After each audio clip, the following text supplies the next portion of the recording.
Continuing from where we left off in the last session, let us now look at the form, meter, and rhyme scheme of the poem The World is Too Much with Us. First, the form. A sonnet is a type of 14-line poem. Traditionally, the 14 lines of a sonnet consist of an octave or two quatrains making up a stanza of 8 lines, and a sestet, a stanza of 6 lines. Sonnets generally use a meter of iambic pentameter and follow a set of rhyme scheme. Within these general guidelines for what makes a sonnet, there are a wide variety of variations. The two most common sonnet variations are the Italian sonnet, also called a Petrarchan sonnet, and the English sonnet, also called a Shakespearean sonnet. The main difference between the Italian and English sonnet is the rhyme schemes they use. The World is Too Much with Us it is an Italian sonnet, also known as a Petrarchan sonnet, named after Francesco Petrarca, the Italian Renaissance poet who popularized the form. Excuse me. These sonnets include an octave, that is 2 quatrains, or 4-line stanzas, and a sestet, which has 2 tercets or 3-line stanzas. In this and all of Wordsworth's sonnets, each unit is mashed together into a single 14-line stanza. In the traditional Italian sonnet, the octave presents a problem and the sestet responds to that problem. The problem is known as the proposition, and the transition into the resolution is known as the turn. In this poem, the problem is expressed pretty clearly in the title. The world is too much with us. The problem is known as the proposition, and the transition into the resolution is known as the turn. In this poem, the problem is expressed pretty clearly in the title. The world is too much with us. The octave explains the problem and its consequences, namely that industrial society has killed humankind's connection with nature. The sestet responds to the problem via the speaker's individual perspective. In this poem, that transition to the sestet and this personal perspective is clearly marked. In the middle of the 9th line, the apostrophe "Great God" breaks the somewhat meandering description of the moonlit ocean. The rest of the sestet is also clearly distinguished. Whereas the octave uses only first-person plural pronouns, the sestet uses only first-person singular pronouns. The meter. The poem is written in iambic pentameter, 5 stressed and 5 unstressed syllables in an alternating pattern, da-dum, which is no surprise. Most sonnets and in fact most poetry written in English at the time were. In his preface to Lyrical Ballads, Wordsworth identifies meter as the main thing that distinguishes poetry from prose. I'm sorry, students, for coughing so much. As is often the case, however, the poem does not stick to its meter exactly. Line 1, for example, can be read as containing a spondee, that is, 2 continuous stressed syllables in its third foot, while line 2 opens with a trochee, that is, 1 stressed and another unstressed syllable, and then has another spondee later on. The world is too much with us, late and soon, getting and spending, we lay waste our powers. Line 1 has an extra syllable, 6 rather than 5, which is what pentameter would normally consist of, and thus reflects via meter this sense of muchness. Line 2 creates a feeling of tedium with the waltzing dum da da, or 1 2 3 1 2 3 rhythm of getting and spending, which is then stopped in its tracks, the double stress of lay waste. This echoes the way with all this getting and spending is laying waste to people's lives. Note that line 2 also technically has 11 syllables, one extra, but at the time of writing, pars would likely be elided to sound like a single syllable word. Either way, this extra syllable is unstressed, creating a weak trailing off that echoes the fact that our pars are not being utilized properly. In the first 8 lines, the steady iambic rhythm is often disrupted in order to emphasize keywords that signal the poem's themes. When the poem breaks into descriptions of nature, the meter takes back over almost completely. Take line 5, the sea that bears her bosom to the moon. In both lines, the poem distinguishes nature from the city. When describing city life, the speaker's rhythm is rather erratic. Looking out at the moonlit ocean, his or her expression returns to the relatively smooth cadence of iambic pentameter. The rhyme scheme. The World is Too Much With Us follows a rhyme scheme that is typical of Italian sonnets. The first 8 lines, or octave, form something like rhyme sandwiches, with one rhyme as bread and another as the filling. A, B, B, A, A, B, B, A. The final 6 lines, or sestet, follow this rhyme pattern: C, D, C, D, C, D. The poem follows the scheme faithfully. That is, each rhyme is nearly perfect. A word like pars may be pronounced slightly differently than ours or ours, but any difference is extremely subtle. Unlike some of the slant rhymes that Wordsworth uses in his other sonnets, like Composed Upon Westminster Bridge. This rigid adherence to the rhyme scheme might be interpreted as a reflection of the stultifying order of the industrial city.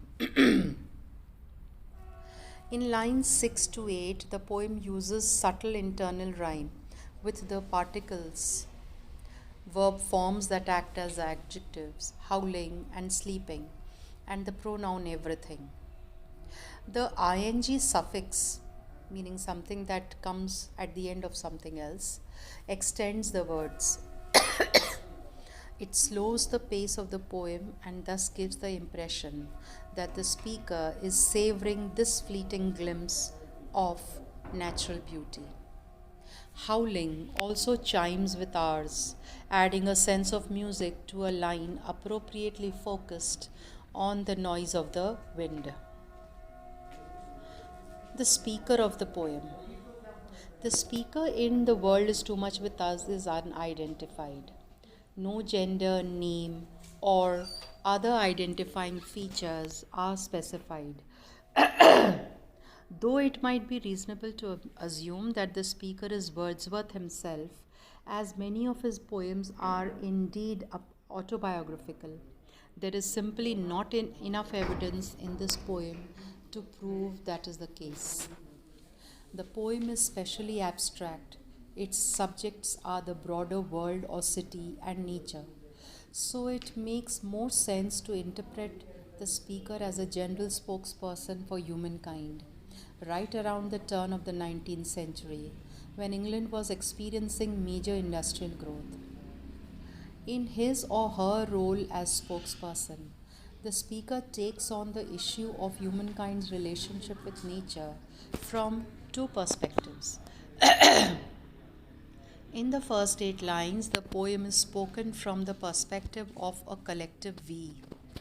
In the final 6, it's spoken from the perspective of an I.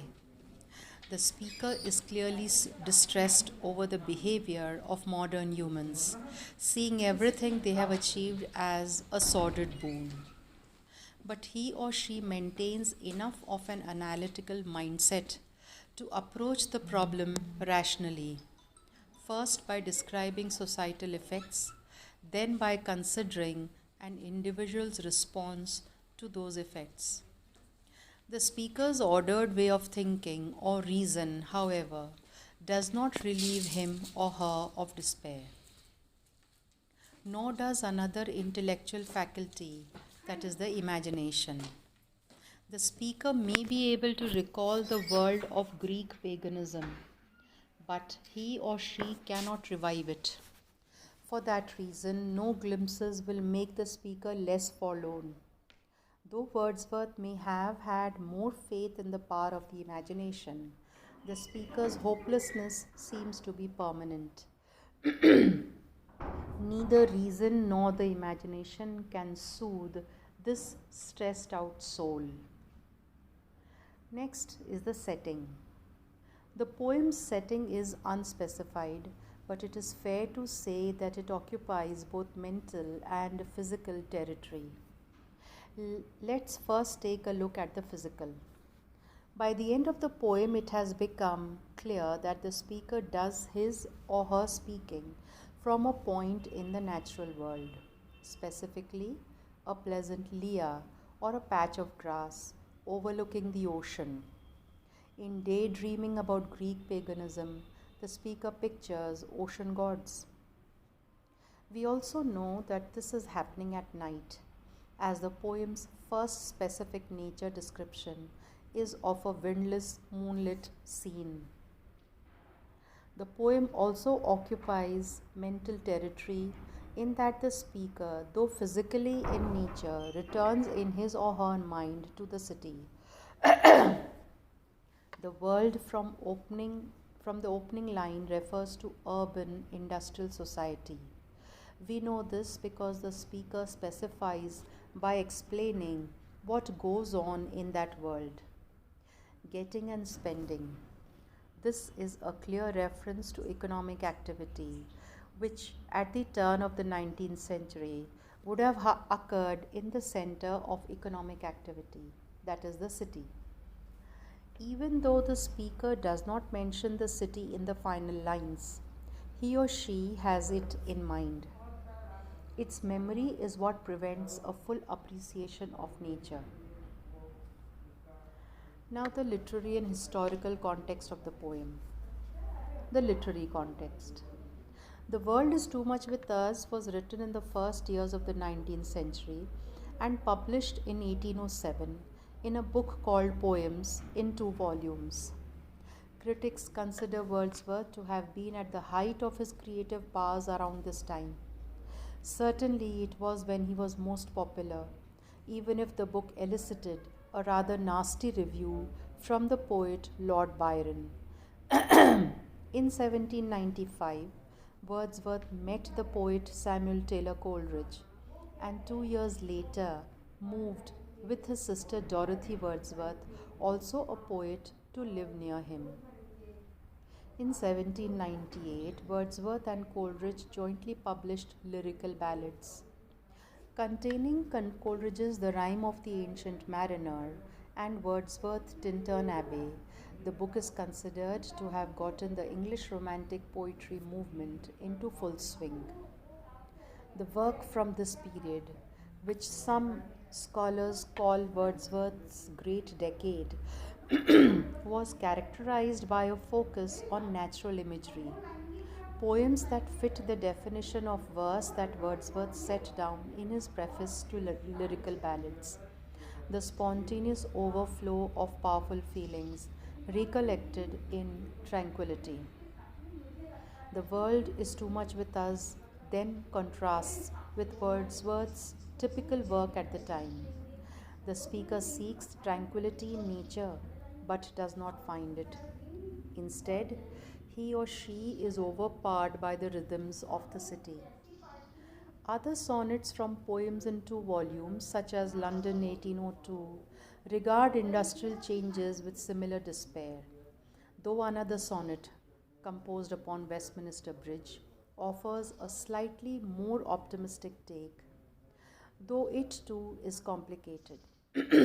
London, a 1794 poem by William Blake, is a precursor for The World is Too Much with Us, in that it fixates on the ugliness of industrial urban life. The historical context. The year of the poem's publication, 1807, was a time of major social, political, and economic change for Great Britain and the world. In 1799, 10 years after the French Revolution, Napoleon Bonaparte had seized power and by 1803 had begun his march towards European domination. After a decade long series of wars that ended with France's defeat, Britain, which had financed and organized much of the resistance, emerged as the world's leading power. During this period, the island nation won colonial outposts in South Africa, secured them in India, and with its powerful navy and control of key trade routes, presided over European economic system. With this, we end the detailed understanding of the poem The World is Too Much with Us by William Wordsworth, prescribed for the students of BA Part 2, English Literature, Paper 1. Thank you.